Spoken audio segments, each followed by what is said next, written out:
This happened when I was a camp counselor and canoe instructor at a kids' camp in central Ontario, Canada, in the late 80s. A couple of things to know about me. I'm a very experienced outdoorsman, and I don't scare easily. Even at the time this story took place, although I was only 17, I'd already spent many nights alone in the wilderness.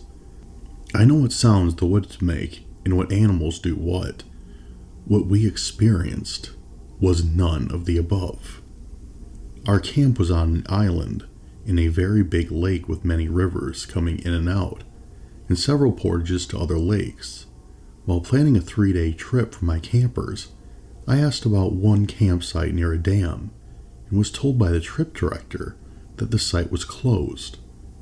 The reason is that 2 summers prior, a group from the only other camp on the lake went there, and tragically, they lost a camper.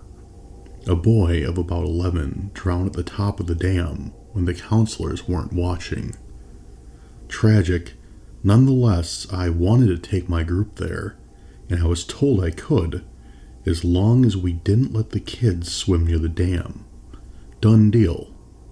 We arrived at the site on the last day of our trip. It had been very stormy for 2 days, but the weather had settled down, and there was no wind, although the sky was completely overcast. There were a few strange things that happened during the day, such as a towel and t-shirt disappearing from a clothesline near the tent site. They somehow ended up in the water at the top of the dam several meters away, even with no wind. Twice I had to swim down to retrieve the items, and I admit it crossed my mind while I was at the bottom that this may well have been where the boy's body ended up. I have had many ghost experiences, and have learned that I'm just sensitive to them. Although at that time, I kept things pretty turned off. Nonetheless, there was a creepy feeling growing around us, and I don't think I was the only one who felt it, but no one said anything. At dusk, we were gathered around the campfire. It was not yet fully dark, and we were washing up and tidying the campsite before settling in front of the fire to pass the rest of the evening. Our group consisted of 2 17-year-old counselors and 8 12-year-old boys. We were laughing and horsing about when we first heard it. The sound stopped everyone in their tracks. If you've ever heard a big tree fall in the forest, it does indeed make a sound, a really loud one. They make popping and cracking sounds, so loud that at first you don't know if it's a gunshot or what. That's what we heard. The evening was completely still, with not even a breeze, but somewhere nearby, I would have guessed within 50 feet of our sight, a big tree fell. It took about 10 seconds, and we heard every part of it, right until it hit the ground. When a big tree falls, you can feel the earth shake and shudder. I've logged trees before, and this one sounded close. But apart from the sound, we saw and felt nothing else. Everyone was terrified. My buddy was so jonesing for a cigarette that he was useless, and he had the same look on his face as the kids. I decided to try and be cool about it and told everyone that it was likely a bear pushing over dead trees looking for grubs. That was a stone-faced lie, and there are about 10 good reasons why this was a ridiculous hypothesis, including the fact that bears don't do that. But I needed something to appease everyone, and that popped out. I went with it, and they believed me. "Let's build up the fire and make some noise, and it will scare him away," I said. So we did. We sang, we banged pots and pans, and after 45 minutes everyone was chilled out. It was also now pitch black on a starless, moonless night. Then it happened again. However, this time it sounded much farther off, perhaps a quarter mile away. Everyone looked at me for reassurance, and I said, "See, we're good, it's moving off." We were still mighty unsettled, but somewhat reassured that it did seem to be going further away, which is what you want bad things to do. We all relaxed and the evening wore on until about an hour later, when it happened again. This time, the sound was so close to where that I was standing, I felt like a tree was going to fall on top of us. It was right beside me, I swear, but I saw nothing.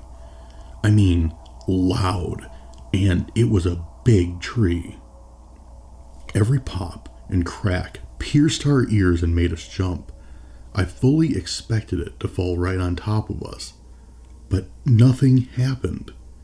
We heard it, but we saw nothing. And again, there was no ground shudder when the tree hit, which seemed impossible to me. Everyone stood frozen in terror, looking for me to give the call to run for your life, and looking like they might just kill me if I didn't.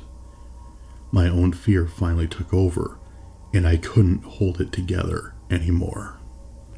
"Okay," I said, "let's get out of here." In a flash, everyone was gone down the short path leading to the boats, including the other counselor. I had meant, let's pack up and do this orderly, but no such luck. One kid had stayed beside me, so with his help I put out the fire and did a quick sweep of the place.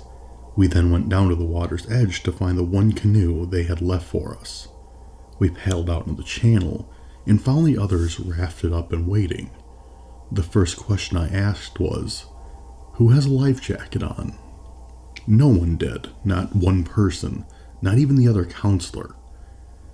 I was already unsure if I was going to keep my job for paddling at night, but the idea of paddling across a big lake at night without life jackets was a guaranteed end of summer for both of us.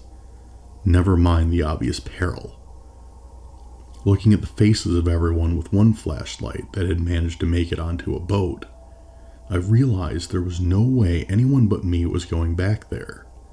I had one camper in my canoe, so we climbed into another boat, and I paddled back, alone.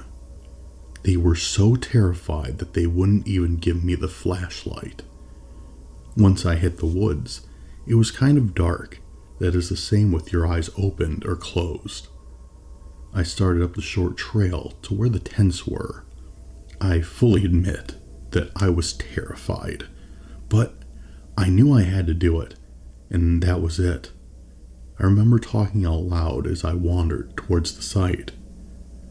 "Okay, whatever you are, I guess if you're going to get me, you're going to get me, but I need these life jackets, and I need to keep these kids safe."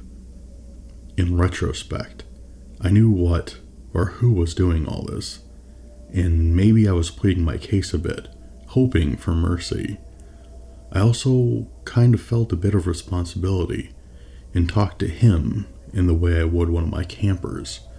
Perhaps that made a difference. My plan was to find a way to my tent, as I knew I'd left my flashlight sitting in front of it before the lights went out. Without that, I'd never find the life jackets or the path back down to the water.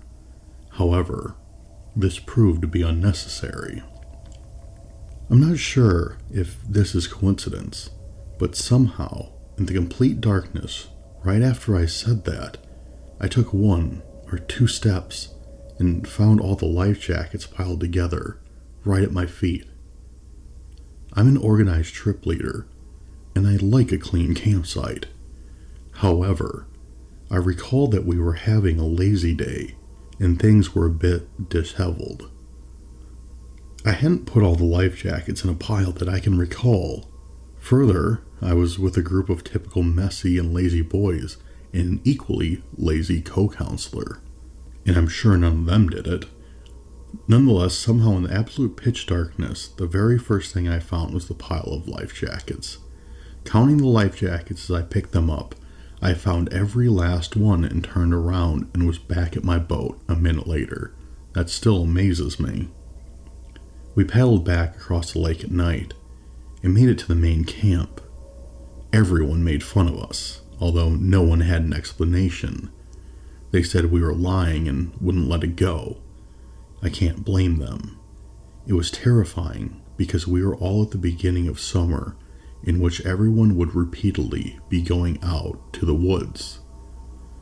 I went on to become a full instructor and trip guide. I've done epic trips since then that others only dream of, but I've never experienced anything like that, before or since. And I've experienced everything out there, except the Sasquatch. I've asked every old salt, park ranger, and Aboriginal Canadian I've met about the experience. The only people who aren't completely stumped by it are the Aboriginals. Their answer is simple. That was an angry spirit. You're lucky you were respectful to it. The last detail to add is that we went back the next day to retrieve the gear that we had left behind, but we found no evidence of fallen trees. We didn't really want to linger there, as you might imagine. But I was mad and wanted an explanation, so I made everyone wait while I walked in the woods in the daylight. There was not one tree down, absolutely nothing to indicate that even a single tree had fallen the night before, within several hundred yards of us. True story. 9 years ago, I was camping in northern British Columbia with a group of friends. It was around 10 p.m. and we were in the middle of nowhere, roughly 50 kilometers from any town, store, etc. So it was super dark out. We were sitting around our fire, just listening to tunes and drinking beer. At one point, we saw a light up on the mountain across the lake from us. This was a decent-sized lake, I'd say roughly 5 kilometers across and surrounded by mountains. When we noticed the light, we assumed it was the other campers that we could visit with, so we flashed our flashlight to try and get their attention. First, we flashed our light twice, and they flashed back at us twice, then 3 times, and so on. We were brainstorming how to hike over and meet them when the light seemed to increase in intensity. It then proceeded to fly from one side of the massive mountain to a mountain on the other side of the lake. It then sat there and flashed at us for a few times. At this point, we were getting pretty scared, so we turned off our light. I remember going into my tent and putting my sleeping bag over my head out of fear. I fell asleep and woke up and everything was fine, but for some reason, there's roughly half a dozen really big dead toads outside my tent. To this day, I wonder what the heck happened. One night, I was camping near the side of an old river dam. I pulled the canoe in late, so I draped the tarp over the canoe and crawled in underneath it and fell asleep. In the middle of the night, I woke up to the sound of roaring water. I crawled out from under the tarp, and the roaring sound stopped. I thought I must have been imagining things, or that it was the wind blowing through the trees. I crawled back under the tarp, and the sound picked back up again. When I crawled out again, it didn't stop. The sound got louder and louder. I realized that it sounded like water ripping through the woods. Even my dogs had their hair on end. I quickly pulled the tarp off the canoe and dragged it up to the top of a ridge. I then heard voices, men yelling in a dull, thumping noise. I huddled down next to the boat, pulled the dogs close, and waited for the sun to come up. When the morning came, there was nothing to see. To this day, I don't know what that was, but I have my ideas and will never camp there again. I was told that the land remembers, and that's fine. I just don't need to be there when it does.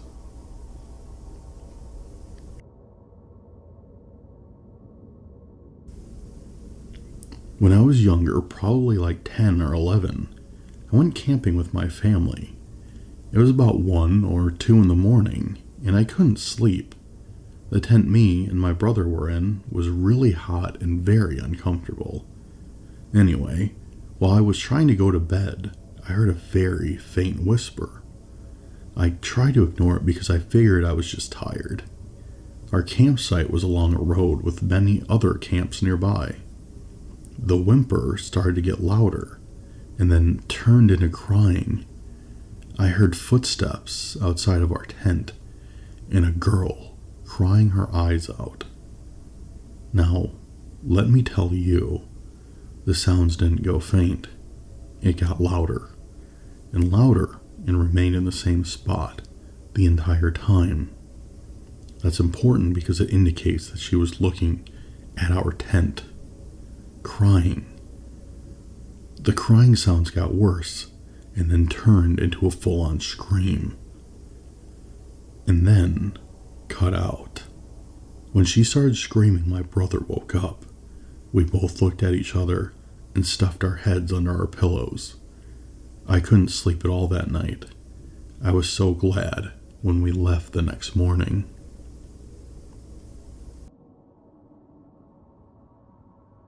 I was backpacking in the Beartooth Wilderness in the early 2000s with a good friend of mine. 3 days into the hike, we had only seen one other couple. On the third night, at about 4 a.m., we were awoken in our tent by what sounded like screams in the forest. Big, guttural screams. Obviously, we were freaked out sitting in the tent, not knowing what was out there. We started hearing what sounded like hail for about 15 minutes, followed by heavy footsteps near our camp. My friend and I started yelling and making tons of noise, and the commotion outside the tent slowly came to a halt. In the morning, after not sleeping at all, we unzipped the tent to the creepiest scene. All around the tent were literally thousands of little pebbles that were not there the evening before. Surrounding the tent in a near perfect circle were 20 or so 150 to 300 pound boulders.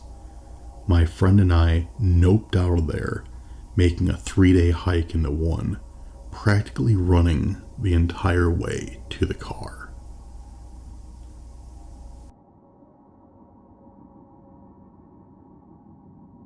My girlfriend at the time and I are on a backpacking trip through northern Vermont.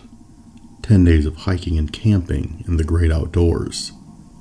We were carrying everything we needed for the entire trip, food, supplies, etc., and weren't planning on leaving the trail at all. I've been doing outdoor stuff my entire life, and feel very comfortable on trips like this. My girlfriend had done a decent amount of hiking and camping, but had never been on a trip this long. Honestly, I was totally psyched to have a girlfriend interested in this sort of thing. My previous girlfriends had been good for a day hike, but that's about it. Anyway, the woods, and more importantly, weather were beautiful, and everything on our trip was going great. Our routine was pretty simple. We'd hike around 15 miles during the day, and then when it started to get a bit dark, we'd hike off of the trail into the woods a few hundred yards or so, and find a nice flat place to set up our tent for the night. It's always surprising to me how alone you can be out in the woods. The first few days we saw maybe 3 to 4 other hikers each day, usually just walking by us in the opposite direction. By the 4th day, we had stopped seeing other hikers at all. This is because we had hiked further north by this point into a more secluded area that gets a lot less foot traffic. So it's the 7th night, and we haven't seen anyone else for probably 3 or 4 days at this point. I fall asleep and wake up very early, as I always do while camping. Typically, I had been just lying in my sleeping bag, waiting for my girlfriend to wake up. But while I was lying there, I heard a noise outside of our tent of something walking around. We were pretty close to the edge of a river, and I was excited thinking that I might get to see a moose. I got out of the tent as quietly as I could, It was still dark out. The sun was not up yet, but my eyes were used to the low light.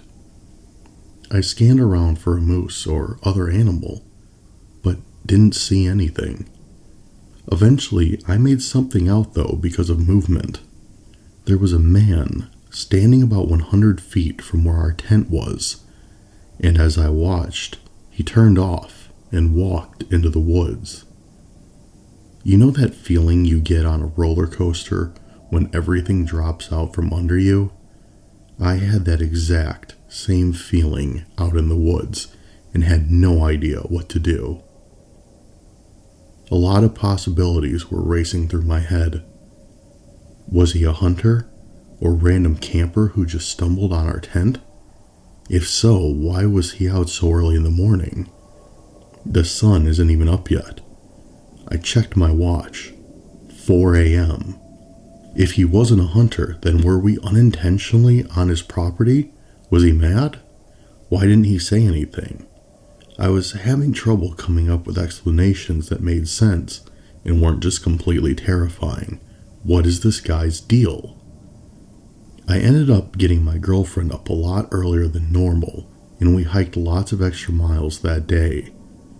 I had no idea if this guy was following us or what. I spent all day looking over my shoulder, expecting 100% to see him every single time coming up from behind.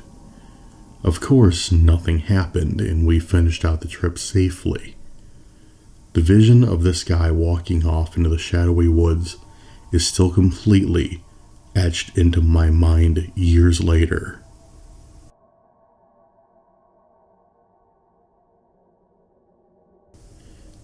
Most unsettling night I recall was a September night on the top of Humpback Mountain near Rockfish Gap, Virginia.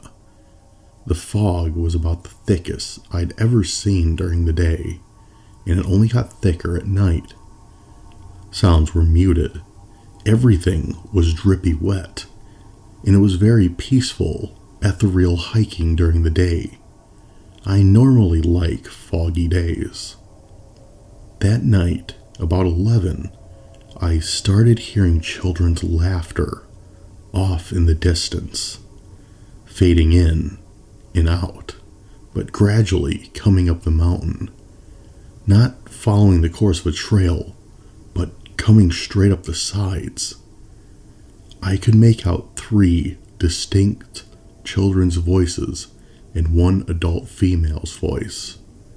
Eventually, it sounded like they were passing right through my campsite and should have been close enough to see, but I never saw anyone. All I could hear was laughter right up close and the occasional mumbled word, but I couldn't make out what they were saying. The sound stopped abruptly soon after it got close and didn't start back up again. I often wonder it was just a strange acoustical phenomena due to the fog, but I can't explain how the voices got closer, why they stopped, or why a woman and 3 children would be playing loudly outside on a cold, dark, intensely foggy autumn night.